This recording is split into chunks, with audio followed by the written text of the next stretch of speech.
Scott L. Give him a big round of applause. All right.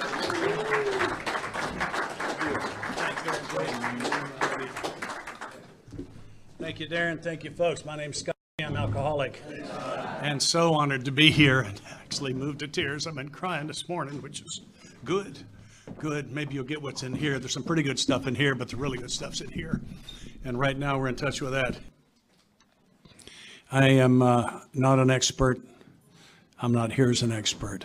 I'm a satisfied customer. I'm not here to tell you how to do any of these steps. I think most of you know. I'm here to share with you what I do. It's that simple. I believe if your sponsor has something different from what I do, your sponsor's right in your case and I'm wrong. I believe God blesses sponsorship. So I'm not here as a teacher, simply to share with you what I've been given because I was invited by some people that I love dearly to do this, and I'm honored to be here. I don't know how to just jump into a 4-step, so I'm going to do some things very briefly across the first 3, briefly as I can before we get into step 4. I'd like to start with a couple of, I was going to say definitions, but that's not right, with descriptions, I think. The first one is the one my sponsor said was the very best kept secret in AA, which is, he said, was the definition of the program. The way we keep it secret, you read it at almost every meeting. It's on page 59 in the most often read, least listened to portion of our literature. Yeah, please laugh because I think I'm funny. And it'll be easier. And I'm hoping this is interactive too. I don't mind being interrupted if somebody else could tell me where we were. You know, I'm 72 years old and I was there for the 60s, so there's some problems. Page 59, definition of the program. Here are the steps we took, which is suggested as a program of recovery. My experience, no steps, no program. That although I think the meetings are powerful, my buddy Chainsaw Mike says, please note that step 12 does not say having had a spiritual awakening as the result of these meetings. Although I think the meetings are terribly important. They're a great addition to the program of recovery. So to me, that's the description of the program. It's done again also for those of you who brought your 3rd or 4th edition, Roman numeral 22. Actually, this will work in the 2nd edition too. No, it won't, because it's the 4th to the 3rd, sorry. Roman numeral 22, if you get to page 1, flip a couple of pages toward the front of the book, you'll find it. Halfway down the page, it says the basic principles of the AA program, it appears, hold good for individuals with many different lifestyles, just as the program has brought recovery to those of many different nationalities. And here is, for me, I think maybe the most important phrase in the book. It says the 12 steps that summarize the program. So what that says to me is the steps as I see them on the walls in so many places are a summary. That's the Cliff Notes. As one of my teachers pointed out, if that was the whole program, we'd have a pamphlet instead of a book. That's the Cliff Notes. It says they're called various things, but they trace exactly the same path to recovery. Rarely we've seen a person fail who's thoroughly followed our path. What's our path? It's the 12 steps. And then it was pointed out to me by one of my teachers a number of years ago that there are 2 fellowships. There's a fellowship of AA that you're in it when you say you're in it, is described in this next paragraph. In spite of the great increase in the size and span of this fellowship, at its core it remains simple and personal. Each day, somewhere in the world, recovery begins when one alcoholic talks with another alcoholic, sharing experience, strength, and hope. Hopefully that's what we'll do today. The other fellowship is described on page 164 and has rather different entrance requirements than simply saying you're in, which is what you have to do to be a member of AA. You're in that fellowship when you say you are. Bottom of 164 says, abandon yourself to God as you understand God, admit your faults to him and to your fellows, clear away the wreckage of your past, give freely what you find and join us, we shall be with you in the fellowship of the Spirit. Fellowship of the Spirit has different entrance requirements. They sound to me like the steps in narrative form. That's how I get into the fellowship of the Spirit, is by going through the process of the steps. Not learning, understanding, or interpreting, but actually, I think there are a lot of action verbs. Take the steps, do the steps, work the steps, all mean the same thing to me. I use them interchangeably. I'm not saying you should. I don't find the word sponsor or sponsorship in the basic text, which I define the basic text as the early Roman numerals through Dr. Bob's story. But I find the description of it on page 96 very clearly in 2 sentences. It, for me, describes or defines someone who is sponsorable and someone who sponsors. For several pages, they've been talking about a 12-step call. Somebody said they might have a problem. A couple of us showed up with a book. We told our story. He told his. We laughed. We cried. We left him a book. Middle of 96, suppose you're now making your 2nd visit to a man. So that was the first. Now we describe, for me, someone who's sponsorable. He has read this volume, says he's prepared to go through with the 12 steps of the program of recovery. For me, that's someone who's sponsorable. He's read the book or he's tried. Have you had the experience, by the way, of trying to read something and as your eyes move across the page, your mind moves across the universe? Yeah, I have found a way to stop that. If I read out loud, I can trap my mind in the moment. My retention is much higher. It's still a long way short of perfect, but it's much, much higher. So if you look at me for a second, I love the language. It says he's read this one, says he's prepared to go through with the 12 steps. I just love the language. Say, yeah, that's exactly right. I'll go through with them. We don't get very many eager ones. We'll settle for a go through. All right, so that's someone who's sponsorable. And now for me, describe sponsor. Having had the experience yourself, you could give him much practical advice. What experience? The experience of going through the 12 steps. What advice? Advice on how to go through the 12 steps. To me, that's sponsorship in 2 sentences. So as I use the words program and fellowship and sponsorship, you'll understand what I'm talking about. I'm not trying to sell you those descriptions of these words or definitions. It's simply so you'll understand what I'm saying. The format that I'm going to use is the only one I know how, and that's that I'm going to talk about how I take a new man. I don't sponsor women. How I take a new man through the 12 steps. And to me, I define a new man as someone who I've just begun to sponsor. I've just started sponsoring a man in another state who's got 17 years. I haven't met him yet. This is what I'm doing with him. I'm a one-trick pony. It's a rather fabulous little trick. I just got the one. And I'm going to take him through this book, and we're going to do what it says. And so I'm going to talk about the format that I use on that. I'd like to say again, I'm not an expert. I'm not here as a teacher, simply to share with you what I do. I think there are an awful lot of really good ways to do this, and I'm going to talk about several that are different from what I do that I've gotten from people that I respect. So what I have him do is begin reading on page Roman numeral 11. I want him to read a bare bones minimum 2 pages a day. I prefer 10. I want him to look up at least one word on every page. I don't care if he looks up I don't care what it is. And let's talk about it. A couple of things happen on that. Number one is we both know he's doing the work because you can't fake the definitions. And as I'm handling, if he's brand new, as I'm handling the emergency du jour, we're also talking about recovery. And we're talking about what these words mean. And so 2 things happen for me. One is I know he's doing the readings, because if he's not doing the things that I'm asking him to do, I'm not his sponsor anyway. I'm his fire chief. You know, he's just siphoning off my serenity, put out his fire. So that's how I know if I'm sponsored. Am I doing what my sponsor is asking me to do? It's a pretty good question. And I'm going to diverge a lot. I'm sorry about that. This is not my first cup of coffee.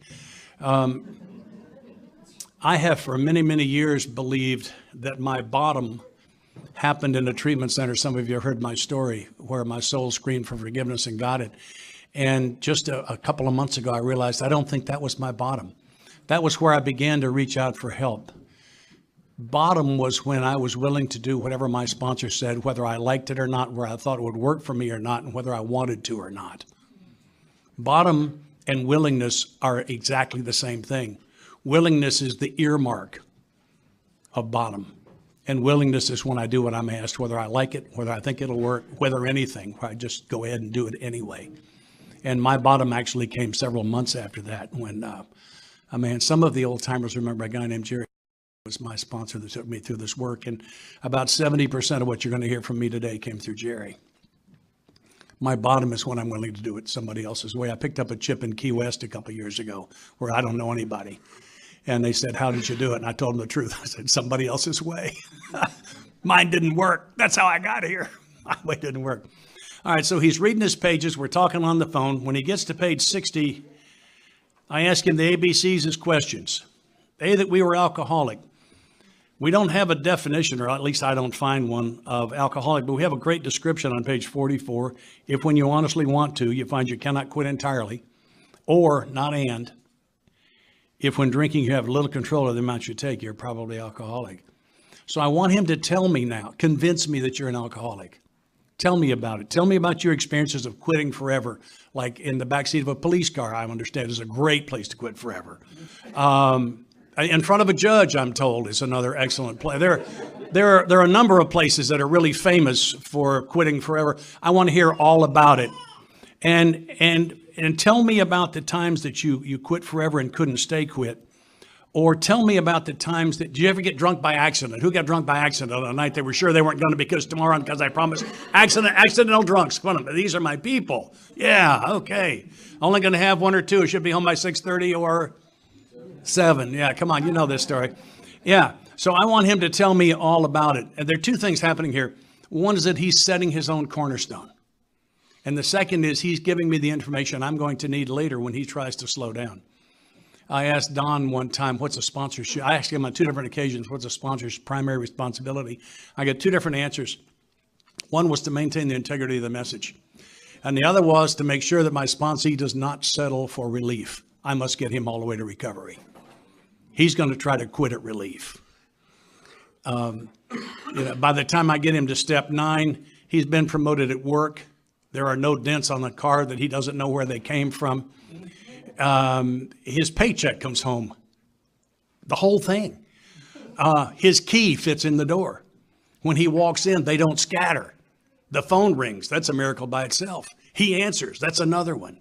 He's sleeping in the big bed again. So a lot of his motivation is gone by the time I get him that far through the work. And I'm going to need this information to get him moving again. Aren't you the guy that?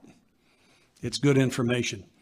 All right, so I'm back on page 60. A, that we were alcoholics. So he's now convinced. So convince me you're an alcoholic. He's now convinced me. And could not manage your own life.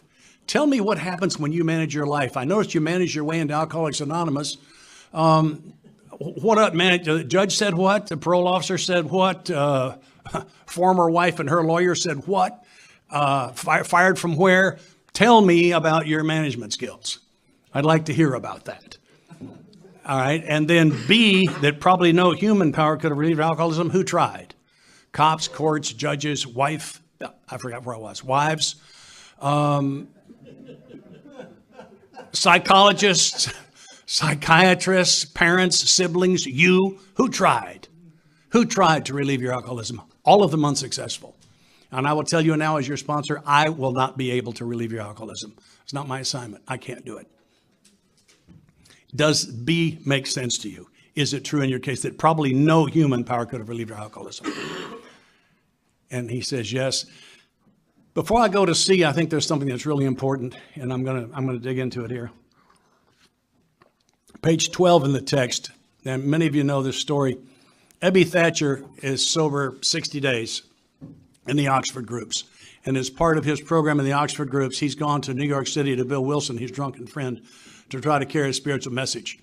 Bill is drinking gin and pontificating about universal mind and the spirit of nature and the czar of the heavens, which gin, as you may recall, is perfect for that. And, I think Ebby finally gets enough. And I don't know that it happened this way, but this is how I visualize it. And here in the second full paragraph, Ebby says, in italics, means really important, why don't you choose your own conception of God? The concept is so important that they give it to us again on page 96. That's not the right page. 93, in the chapter Working with Others, about 8 lines down. He does not have to agree with your conception of God. He can choose any conception he likes, provided it makes sense to him. Which, by the way, that sense to him, I think, lets out the doorknob and the light bulb. It did for me. And so what I'm going to ask him to do is precisely what the book has asked him to do. Not ask you to disbelieve anything. I'm going to ask you for now to lay aside what you believe, what you're trying to believe, which you may not be able to distinguish between those two, and what they told you about God. And I don't care who they are. I have no interest in that whatsoever. I'm going to ask you to simply lay that aside and let's do what the book said. Let's ask you to choose a conception of God. I think the simple way to do that is to come up with a series of single words and short phrases that describe the characteristics you would like for God to have, not what you think, not what you're trying to believe, not what they said, what you would like for God to have. I'm going to participate. If you like my suggestions, take them. If you don't like them, don't take them. It's not a test. Normally, the first one I get is forgiving. That's usually the first thing I get. And I tell them, that was insufficient for me. I'm too guilty. I have not coveted my neighbor's manservant. That's it. I'm guilty on all the rest of that. Give that some thought. I had to have a God that was eager to forgive. Normally, they take that. Usually the second one is powerful. I say, yeah, I got to have a God that's bigger than all the monsters under the bed. I'm going to have a God that's going to be big enough to handle the things I'm going to need for him to handle. And then in various order, I get gentle, loving, creative. How about sense of humor? I want a God that laughs. You know, I say, if you don't think so, look around the room. I think we're hilarious. Two of the big ones for me in that category are a God that's available to me all the time. And maybe the biggest one is I need a God who wants what's best for me and knows what it is. Because clearly I don't. Because if I do, how did I get here?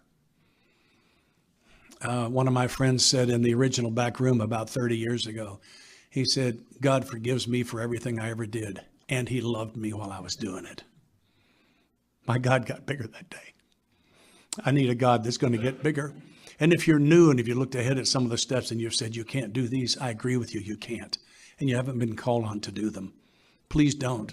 Jerry told me they put numbers in front of those steps so smart college boys like me wouldn't try to take them out of order. He was already too late. I'd done a lot of damage thinking I was doing a 9th step by that time. Little learning disability, you know. And I say to him, I'm not going to ask you to believe this. I don't think you can. All my life, religious people saying, believe this. Really? Well, how? Well, just believe it. Okay. They can't tell me and I can't tell you. What I'm going to ask him to do is test drive it.